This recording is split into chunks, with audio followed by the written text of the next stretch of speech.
एक सांप था, सांप, सर्प। आपको पता है सर्प को यदि चोट लग जाए और उसके शरीर से रक्त निकल जाए, खून निकल आए, तो उसके शरीर में चींटियां लग जाती हैं। पता है आपको? यदि सांप को कोई चोट लग जाए ना, थोड़ी सी भी खरोंच लग जाए, खून आ जाए, तो सांप को चींटियां लग जाती हैं। और चींटी लगती हैं तो चींटियां उसे खाने लगती हैं, जिंदा सांप को। सांप बहुत कोशिश करता है चींटियों को झड़ाने की, झड़ा नहीं पाता। एक सांप था, बूढ़ा हो गया था। एक बार किसी ने पत्थर फेंका तो वो सांप को लगा, और सांप को लगने से वो सांप को घाव हो गया। घाव होने से सांप एक तो बूढ़ा हो गया, ज़्यादा तेज चल नहीं पाता, और घाव और हो गया। तब सांप को बहुत सारी चींटियां लगने लगी, और चींटियां लगी ना तो सांप तड़पने लगा। वो बार बार मुंह से अपने चींटियों को झड़ाए, पर कितनी झड़ाए? चींटियां तो चींटियां बहुत सारी हैं। चींटियों ने उसको जिंदा खाना शुरू कर दिया, तड़प रहा था। तब वहां से एक संत निकल रहे थे। संत ने देखा कि सांप को चींटियां खा रही हैं, तो सांप ने संत जी से हाथ जोड़कर कहा, संत जी ये बगल में पत्थर पड़ा है, जरा उठा के मेरे मुंह में मार दीजिए। संत जी ने कहा, मैं क्यों मारूं? महाराज मुझे मार डालिए, मैं मरना चाहता हूं। क्यों मरना चाहता है? देखो ना कितनी सारी चींटियां लग गई हैं, ये मुझे जिंदा खा रही हैं, मैं बहुत दर्द में हूं, बहुत पीड़ा है। एक बार मैं मर जाऊंगा तो कम से कम ये चींटियां मरने के बाद खाएंगी तो तकलीफ नहीं होगी। महाराज बड़ी कृपा होगी, ये पत्थर उठा के मेरे सिर पे मार दो, मार डालो मुझे। संत ने कहा, भैया देख, यदि मैं तुझे मारूंगा तो तू तो मर जाएगा, लेकिन तुझे मारने का पाप मुझे लग जाएगा। मैं क्यों किसी की, आज तक मैंने किसी की हत्या नहीं की, मैं तेरी हत्या करके पाप क्यों सिर पे ला दूं? देख मुझसे अपराध नहीं होगा। तो सांप ने कहा, महात्मा जी आप तो सब जानते हैं, आप मुझे बस इतना बता दो कि आखिर मैंने कौन सा पाप किया था जिस पाप के कारण मुझे ये कष्ट उठाना पड़ रहा है, ये सारी चींटियां मुझे खा रही हैं। कौन हूं मैं? कौन सा मैंने पाप किया था कि ये चींटियां मुझे जिंदा खा रही हैं? तब संत जी ने कहा, बेटा पिछले जन्म में तू नेता था, नेता। जब सरकार समाज की सेवा के लिए, प्रजा के लिए पैसा निकालती थी तो तू गांव का, शहर का सारा पैसा तू ही खा लेता था। लोगों का पैसा, लोगों के नाम का पैसा तू खा लेता था। प्रजा बड़ी दुखी रहा करती थी, तूने लोगों का खून चूस लिया था।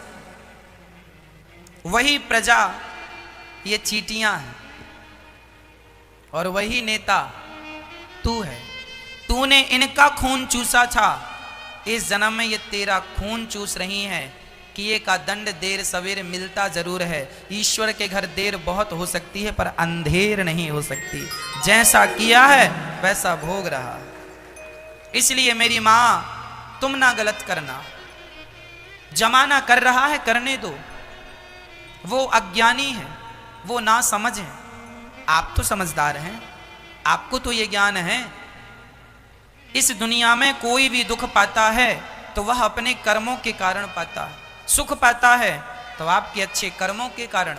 आपने किसी जन्म में अच्छे पुण्य किए थे, जिसका परिणाम इस जन्म में आप सर्वगुण संपन्न है, अर्थात सुखी हैं। भगवान ने धन भी दिया है, पद भी दिया है, प्रतिष्ठा भी है, सब थोड़ा थोड़ा ईश्वर ने दे रखा है। खाने को रोटी है, पहनने को कपड़े हैं, रहने का घर है, समाज में नाम है, ये सब तुम्हारे पुण्य से मिला है, किसी जन्म के पुण्य से।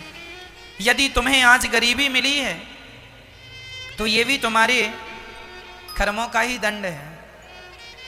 तुमने जो पाप किया है उस पाप का फल तुम्हें इस जन्म में गरीबी के रूप में उठाना पड़ रहा है। पर कोई बात नहीं, गरीबी अमीरी जो है जो पिछले जन्म में किया था सो अब मिल रहा है। अब अच्छा करते चलो ताकि अगला अच्छा हो। आज लोग एक एक रोटी को तरस रहे हैं, आज लोग गरीब हैं, दुखी हैं। क्यों? क्योंकि सब अपनी अपनी करनी का, सब अपनी करनी का फल है। एक धनवान है एक कंगाल है, क्या बताएं। अपनी करनी के फल सब पाएं।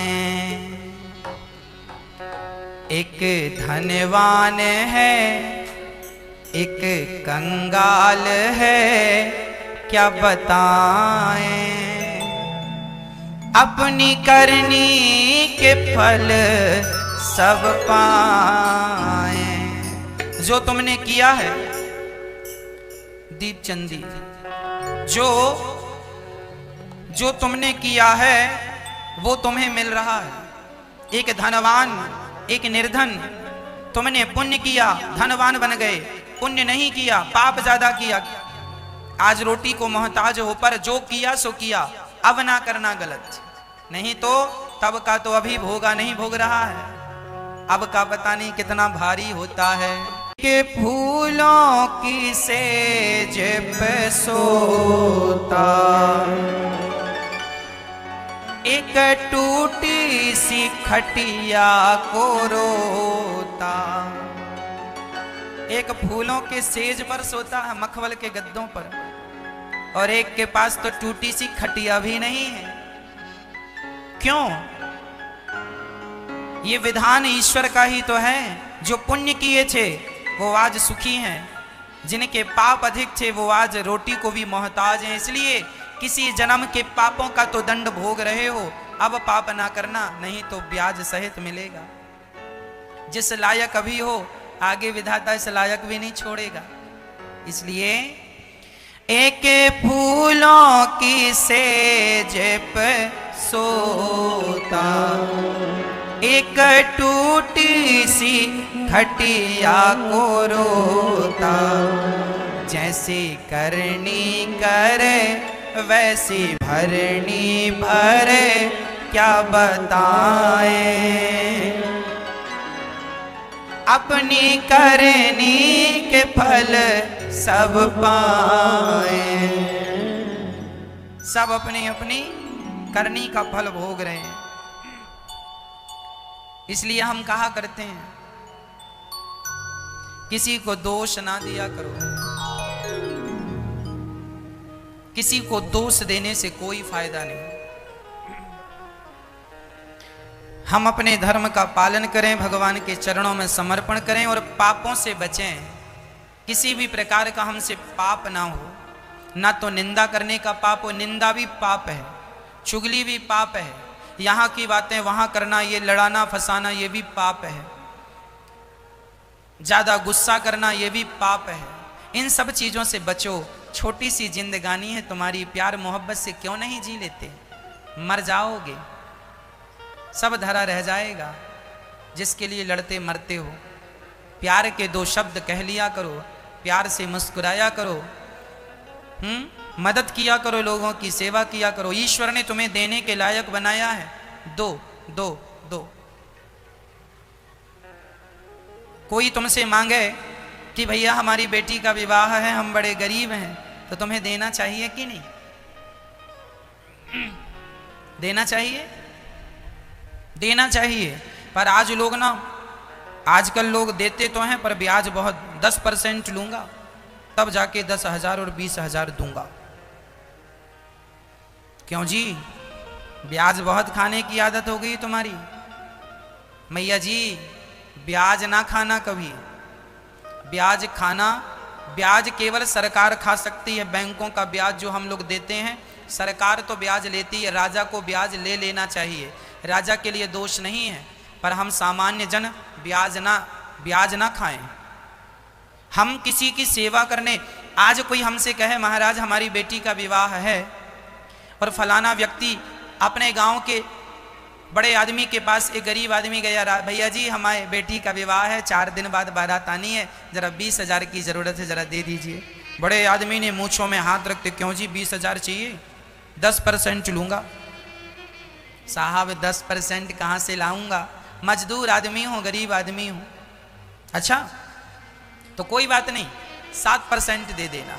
साहब जरा और कम करो, कमर टूट जाएगी। चल 5%। ठीक है साहब, 20,000 लिया, 20,000 का बेचारा मजदूरी करता करता तुम्हारा कर्जा चुका रहा है।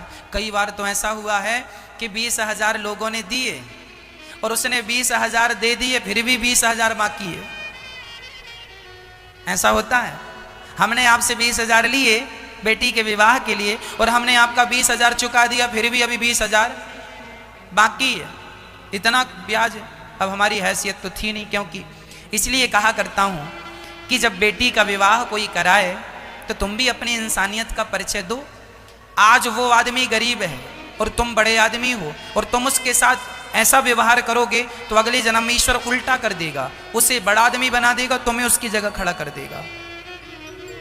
इसलिए इंसानियत का परिचय दो। पैसा ही पैसा क्या करोगे, बांध के ले जाओगे? अरे किसी के विवाह में तो आप यूं ही अपनी श्रद्धा से दे दो, चल भाई 2-5 हजार तो हमारी तरफ से यूं ही ले जा, और ले जा 20,000 पर ब्याज मत देना। जो ले जा रहा मूलधन दे देना, हमें ब्याज नहीं चाहिए। ये इंसानियत। इंसानियत का परिचय कब दोगे? पैसे कमाते रहोगे। इसलिए किसी को सताओ मत, कष्ट मत दो।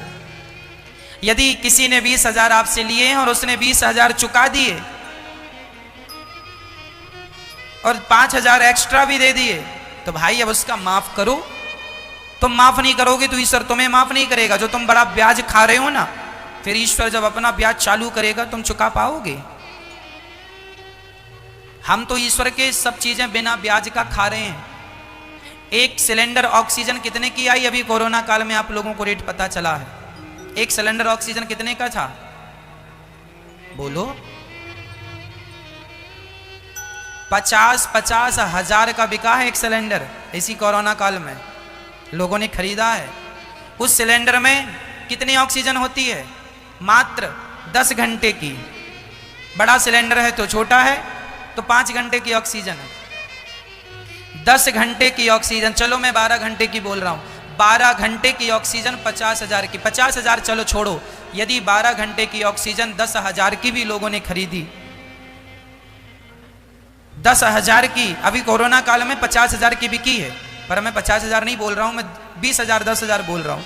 यदि 12 घंटे की ऑक्सीजन यदि 12,000 की भी मिली तो जब से जन्म लिए हो आप तब से कितने घंटे की ऑक्सीजन ले लिए हो? क्या इस ऑक्सीजन का आज तक तुमने कोई मूल्य चुकाया है परमात्मा को? कहां से ले रहे हो? डॉक्टर की ऑक्सीजन लेते हो ना तो पैसा देना पड़ता है, और ईश्वर की ले रहे हो, क्या पैसा दिया? कुछ भी नहीं दिया। अरे पैसा ना दो, उस ऑक्सीजन के बदले तो कम से कम उस ईश्वर को हाथ जोड़ के उसका धन्यवाद ही दे दो कि विधाता आपका बहुत बहुत धन्यवाद जो आपने इतना दिया। लोग धन्यवाद ना देकर शिकायत करते हैं तुमने क्या दिया? जो दिया है कम नहीं है। आज सवेरे जब मैं बंदरों को चने खिला रहा था, केला खिला रहा था, मैं रोज ही बंदरों को जब केला खिलाता हूं मैं रोज गौर से देखता हूं ये बंदर जो हैं एक एक मुट्ठी चने के लिए भागते हैं, केला खाते हैं, अच्छा लगता है इन बंदरों को। एक बंदर दूसरे बंदर को काट देता है, उसे खून निकल आता है, घायल हो जाता है। तब मैं उन बंदरों को देखता हुआ ईश्वर से कहने लगा, विधाता कितनी बड़ी कृपा की है आपने हम पर कि हमें बंदर नहीं बनाया, हमें जानवर नहीं बनाया, परलोक सवारने का ये जो अवसर दिया है ईश्वर ने, ये जो मनुष्य का तन दिया है, कभी बंदरों को देखा करो, कभी कुत्ते बिल्ली को देखा करो। वो लोग पानी बरसता है तो यहाँ वहाँ छिपते फिरते हैं, ना उनके पास पहनने को कपड़े हैं, ना खाने की व्यवस्था है। तुम मनुष्य हो, कितने बुद्धिमान हो, कितने समझदार हो, अपने लिए कपड़े बना लेते हो, अपने लिए घर बना लेते हो। वो पक्षी, वो पशु, क्या जीवन है उनका? जरा उनके जीवन से अपने जीवन को मैच करके देखिए, कंपेयर करके देखिए। ईश्वर ने तुम्हें कितना सुखी बनाया है, कितना समझदार बनाया है, लेकिन फिर भी तुम इतने समझदार हो कि इतना सुंदर शरीर पाके फिर भी बंदर भालुओं की तरह लड़ते रहते हो, झगड़ते रहते हो। बंदर एक बंदर दूसरे बंदर को मारता रहता, काटता रहता, इतना जोर से काटता है उसकी चमड़ी फट जाती है, खून आ जाता है। ये बंदर की योनि क्या है? यह अपने कर्मों का फल ही है, उससे कीमती है। कुत्ता बिल्ली से पूछो, वो चाहते हैं कि ईश्वर हमें एक बार मनुष्य बना दो। तुम जब बिल्ली बनोगे ना, मनुष्य की जगह बिल्ली और बंदर और जमाना की चीजें बनोगे, मच्छर मक्खी बनोगे, तुम भी तड़पोगे मनुष्य बनने के लिए। लेकिन जब तुम मनुष्य बनते हो तो उल्टे सीधे काम करने लग जाते हो। समझते ही नहीं हो कि मनुष्य का शरीर विधाता ने दिया किस लिए है, क्यों पाया है हमने। हम भी लड़ते झगड़ते रहते हैं, निंदा चुगली कपट छल करते रहते हैं, इसलिए दिया है। मत गवाओ, बहुत बड़ा नुकसान कर रहे हो। श्री सुखदेव भगवान कहते हैं, राजन सुनो, मनुष्य का धर्म है दया करना। भगवान के 24 अवतारों का वर्णन भागवत जी में है। 24 अवतार, सनक आदि, सनक सनंदन सनातन सनत कुमार पहला अवतार है। 12 भगवान का दूसरा अवतार है, तीसरा नारद जी का, चौथा नर नारायण, पांचवा कपिल देव जी, छठवां दत्तात्रेय जी, सातवां यज्ञ भगवान, आठवां ऋषभ देव जी, नौवां पृथु भगवान, 10वां मत्स्य भगवान, 11वां कच्छप भगवान, 12वां धनवंतरी भगवान, 13वां मोहिनी भगवान, 14वां नरसिंह भगवान, 15वां वामन, 16 परशुराम जी, 17वें अवतार में व्यास जी, 18वें में राम जी, 19वें में बलराम जी, 21वें में कृष्ण जी, 20वें में कृष्ण जी, 21वें में बुद्ध अवतार, 22वें में हरि अवतार, 23वें में हंस अवतार और 24वें में कल्कि अवतार होना है विष्णु यश नाम के ब्राह्मण के घर कलयुग के अंत में संबल ग्राम में। ये भगवान के 24 अवतार हैं। 24 अवतार सर्वश्रेष्ठ अवतार ये सभी हैं, पर इनमें भगवान राम और कृष्ण, नरसिंह और वामन, यह सर्वश्रेष्ठ अवतार है। एक बार नारद जी महाराज भ्रमण करते करते बद्रीनाथ जी चले गए। वहां उन्होंने देखा कि व्यास जी बड़े उदास बैठे थे। व्यास जी की उदासी देखकर नारद जी ने कहा, आप इतने बड़े विद्वान होके उदास हैं? हाँ, मैंने 17 पुराण लिख दिए हैं, पर मुझे शांति नहीं।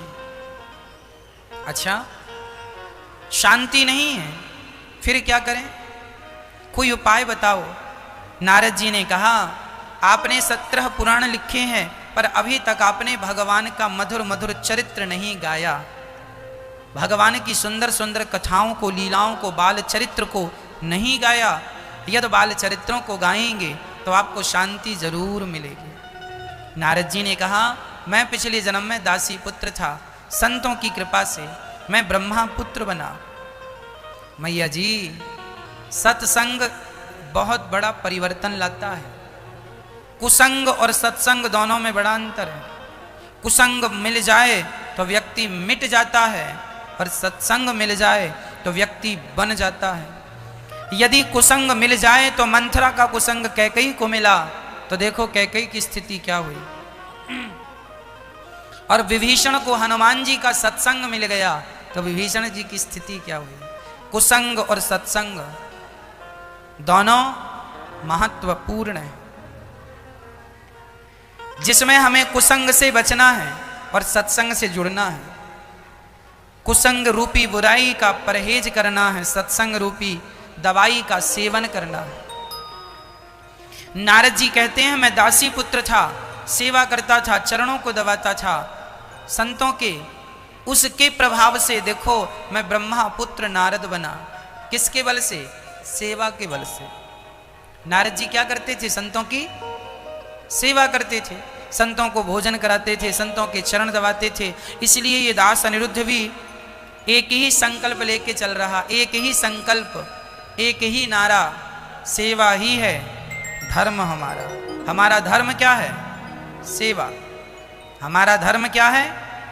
सेवा। हम सेवा के सिवा कुछ जानते नहीं।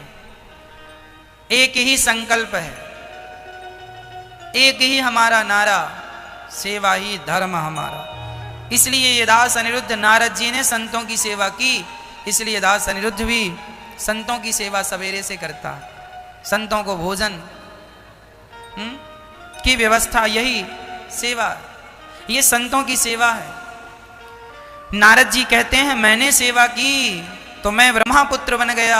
अपना प्रमोशन चाहते हो तो सेवाओं से जुड़ जाओ। सेवा करने वाला व्यक्ति भगवान को बहुत प्रिय होता है, भगवान उससे अत्यधिक प्यार करते हैं जो सेवा करता है। इसलिए सेवा करो, संतों की, ब्राह्मणों की, बूढ़ी माओं की, अपने माता अपने पिता की, जरूरतमंदों की सेवा करो।